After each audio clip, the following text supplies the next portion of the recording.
kenaikan di tahun 2024 itu sebenarnya sudah terindikasi pada saat saya pilkada, Pak. Saya pada saat kampanye. Ntar dulu. Ya. Bahwa di Cirebon itu ada berita yang muncul Ya. hari ini, ada sebuah kelompok masyarakat yang akan menyampaikan nota keberatan Ya. dalam bentuk protes Ya. pada pemilih kota Cirebon karena kenaikan PBB 1000%. Ya. Kan begitu, Pak? Ya. Isunya. Nah, Bapak jelasinnya gimana? Bener nggak kenaikan 1000% tahun 2025 ini ada? Ya, artinya awal memang ada sebelum stimulus itu memang ada 1000% lebih, Pak. Sebelum Pak Wali menjabat, Sudah ada kenaikan tarif PBB 1000% sudah ada. Sudah ada. Yang ditandatangani oleh PJ Wali Kota dulu. PJ Wali Kota yang lama, Ya. ditandatangan, dan itu pungutannya sudah berlangsung. Sudah berlangsung Sehingga terjadi kenaikan pendapatan Pemkot Cirebon dari sektor pajak bumi dan bangunan 18 miliar. Betul. Itu loh. Betul. Di 2025 berarti mengacu pada keputusan tahun 2024. Namun kan ada stimulus itu jadi berkurang kan ya.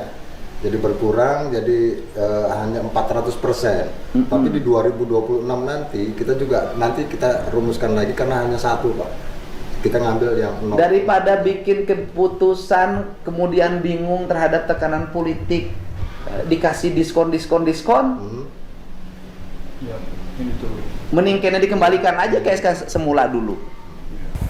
Assalamualaikum warahmatullahi wabarakatuh. Berjumpa kembali dengan channel Prof Halim Bicara.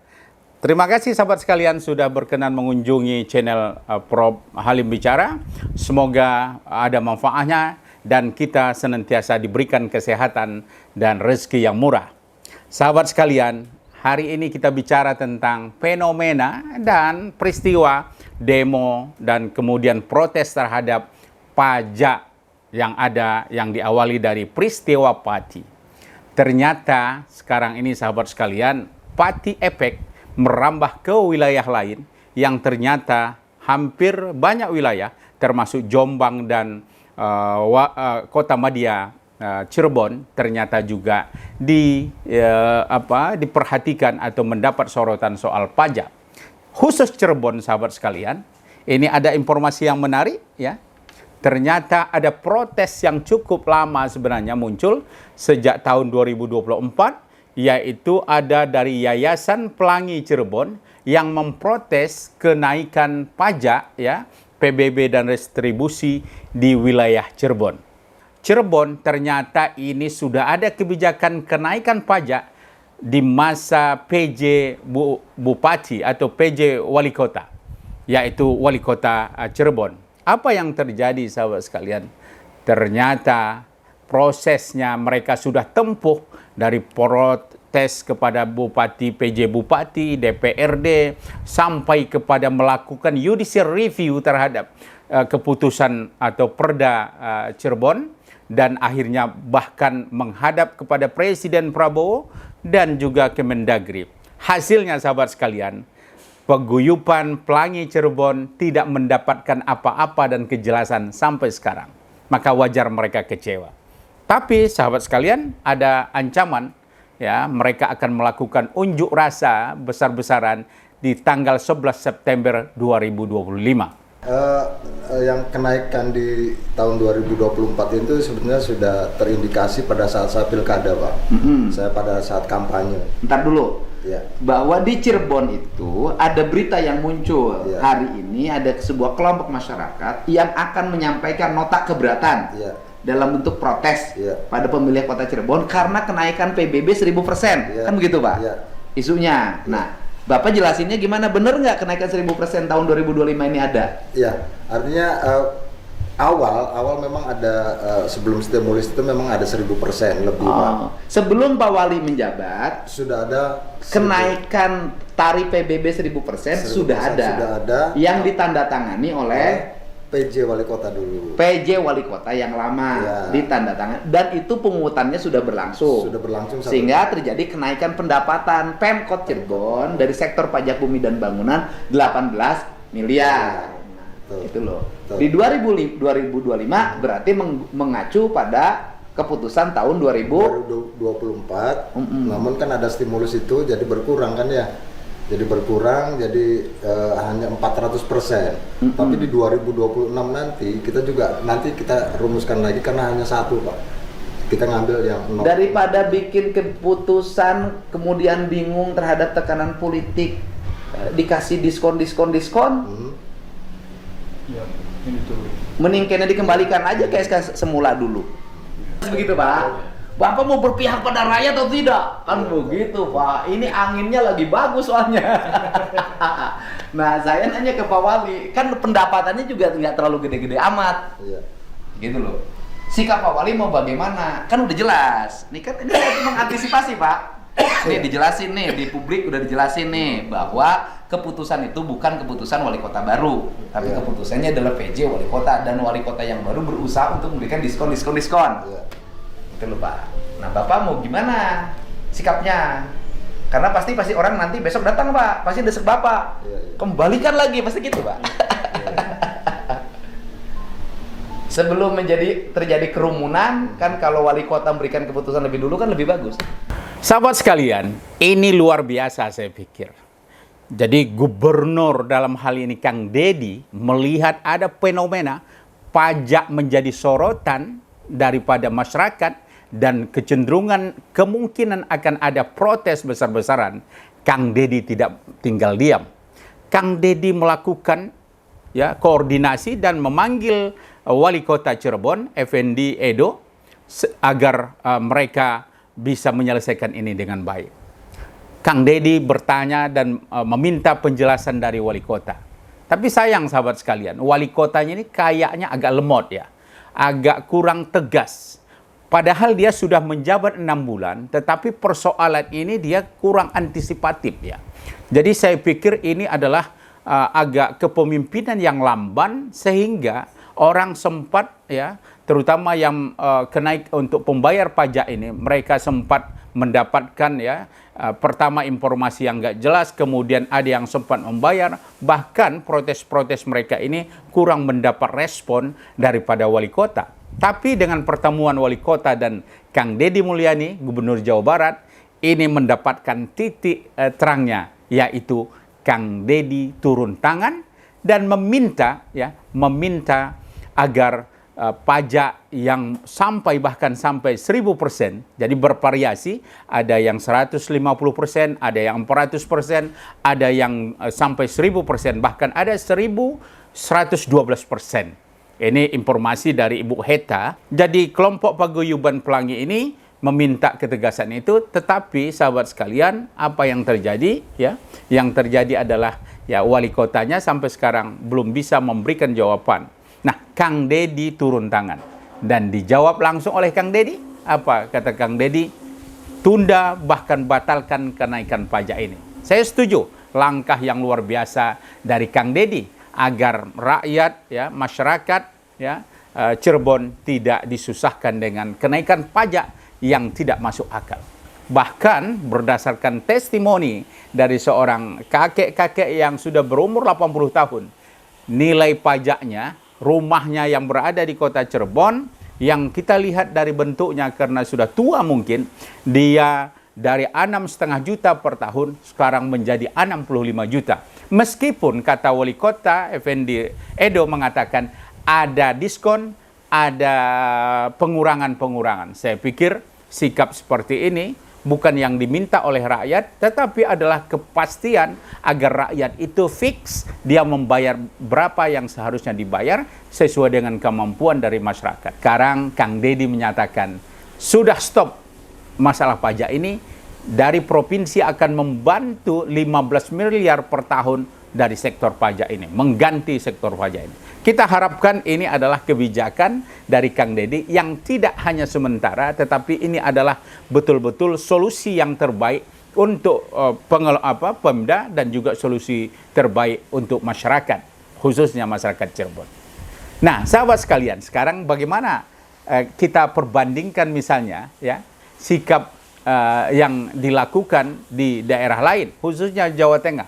Jawa Tengah, gubernurnya kalau kita lihat Ahmad Lutfi, bahkan tidak secekat daripada KDM. KDM saset, kemudian gercep, antisipatif kemungkinan adanya unjuk rasa. Tetapi Ahmad Lutfi, Gubernur Jawa Tengah, melihat ada salah seorang bupatinya seperti itu, yang arogan, yang kemudian tidak koordinatif, tidak bahasa yang agak sombong, dia selama ini diam, dan belakangan baru dia sebut langkah-langkah yang dilakukan. Ini kita dengarkan langkah atau statement daripada Ahmad Lutfi. Jadi amanat Undang-Undang Nomor 23 2014 itu kan sudah jelas terkait dengan pemerintah daerah, maka fungsi gubernur adalah sebagai pengawas dan koordinasi. Koordinasi sudah kita lakukan dengan bupati-bupati dan sudah kita lakukan pengawasan kepada mereka. Satu, tadi pagi dan kemarin-kemarin jauh-jauh hari sudah saya sampaikan, segera lakukan kajian ulang terhadap kebijakan kenaikan PBB itu sendiri. Kalau perlu kita turunkan karena itu adalah terjadi adanya public complaint dari masyarakat kita. Kemudian yang kedua, lakukan komunikasi publik karena bagaimanapun juga komunikasi itu penting sehingga masyarakat akan tahu. Tanpa adanya komunikasi ini akan terjadi adanya sumbatan informasi sehingga terjadi adanya friksi di antara masyarakat dan pemerintah. Kemudian yang kedua, amanat undang-undang ini adalah bahwa kita adalah wakil pemerintah pusat. Dalam hal ini, gubernur harus dan wajib hukumnya melakukan fasilitasi terkait dengan terbitnya perda. Baik itu rancangan peraturan daerah, kemudian rancangan peraturan kepala daerah, itu kita menggunakan fasilitasi. Dan kita fasilitasi Biro Hukum kita dengan Kanwilkumham, dengan Bapeda Provinsi, kemudian Pemdapati pun sudah kita undang ke tempat kita. Tanggal 12 dia meluncurkan surat, tanggal 22 sudah kita jawab suratnya. Kajian kita adalah satu, bahwa Pemdapati harus menggunakan kajian komprehensif. Kajian komprehensifnya apa? Untuk menaikkan PBB, yaitu dengan sivitas akademi. Apakah kenaikan itu layak atau tidak? Itu harus melalui kajian. Kemudian yang kedua, rekomendasi kita harus tidak boleh membebani masyarakat. Kemudian yang ketiga, kemudian kajian untuk kenaikan PBB itu untuk apa? Jangan sampai kemampuan daripada masyarakat juga harus diperhatikan.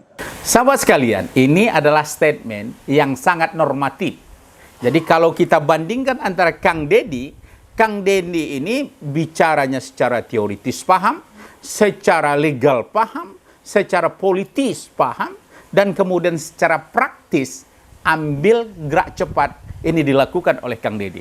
Dia tidak berteori, tapi gubernur yang satu ini, Jawa Tengah ini, masih normatif sekali. Akan kita lakukan kajian, akan kita adakan sosialisasi, akan dilakukan koordinasi dan lain-lain. Semuanya akan. Saya pikir rakyat tidak butuh pemimpin-pemimpin yang banyak wacana. Tapi rakyat membutuhkan adalah pemimpin yang gerak cepat, tepat, dan jitu dalam mengambil keputusan. Disinilah sebenarnya fungsi dan keistimewaan daripada Kang Deddy. Kang Deddy dia paham cepat. Mungkin ini faktor pengalaman ya. Faktor pengalaman Kang Deddy pernah jadi wakil bupati, jadi anggota DPRD, ya, kemudian DPR RI. Saya pikir ini memang seorang pejabat itu memang butuh track record, ya, perjalanan panjang, ya, pengalamannya untuk mengurus rakyat. Tidak bisa ujuk-ujuk tampil untuk memimpin sebuah, ya, kabupaten atau wali kota atau bahkan gubernur atau provinsi. Saya pikir langkah terakhir dari Kang Deddy adalah ada kebijakan juga yang baru hari ini beliau sampaikan, yaitu apa? Yaitu diadakan pemutihan penunggaan pajak dari tahun 2024 ke belakang. Jadi seperti, ya, yang dia lakukan juga dalam hal pajak kendaraan. Saya pikir luar biasa Kang Deddy, dan ini statement beliau, dan ini saya pikir kita harus kasihkan jempol yang baik dan apresiasi yang tinggi karena kebijakannya luar biasa. Assalamualaikum, sampurasun, wilujeng enjing warga Jabar dan seluruh warganet dimanapun berada. Semoga pagi hari ini pagi yang bahagia, pagi cerah, pagi penuh dengan semangat menyambut kemerdekaan Republik Indonesia 17 Agustus tahun 2025 yang ke-80. Pagi hari ini saya akan menyampaikan sebuah informasi dan ini sifatnya himbauan untuk para bupati dan wali kota di seluruh provinsi Jawa Barat, dan surat himbauannya hari ini akan diedarkan pada seluruh daerah dalam rangka memperingati kemerdekaan Republik Indonesia yang ke-80. Pemerintah Provinsi Jawa Barat menghimbau atau mengajak, karena kewenangannya ada di bupati wali kota, untuk memberikan pembebasan tunggakan pembayaran pajak bumi dan bangunan perorangan untuk semua golongan terhitung 2024 ke belakang, seperti yang diberlakukan pada pajak kendaraan bermotor. Hal ini dilakukan untuk membangun spirit kita, beban yang berat bagi masyarakat seharusnya diringankan, dan selanjutnya agar membangun tradisi membayar pajak sesuai dengan nilai yang ditetapkan dan tidak bersifat memberatkan kepada masyarakat.